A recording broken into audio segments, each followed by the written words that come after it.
Hey everyone, in this video I'll be going over a few methods to fix your Marvel Rivals from crashing. Now the first method, you want to go to your Steam library, you want to find Marvel Rivals, right click it, go to properties, and under launch options you want to type in TAC DX12. Now once you do that, you want to close out of the tab and you want to launch Marvel Rivals. If the game is still crashing, now what you want to do is go under Browse and you want to scroll down until you find the Marvel Rivals launcher.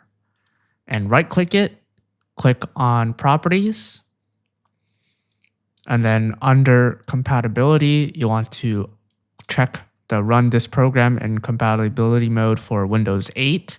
And you also want to run this program as an administrator. Click on Apply, click on OK, and once again, launch Marvel Rivals.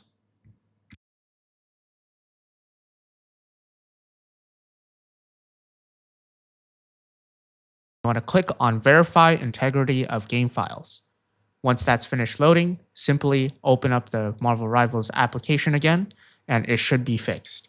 Now, if that doesn't work, what you want to do is you want to go to your graphics card drivers and make sure that that's updated.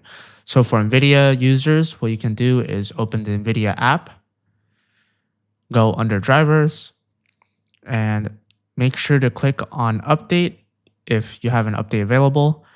As you can see, there's actually a recent update for Marvel Rivals, which fixed some of the issues with it. And if that still doesn't work, what you can do is make sure that you have the latest Windows version. Now, if you found this video helpful, please consider leaving a like and subscribing. Thanks for watching.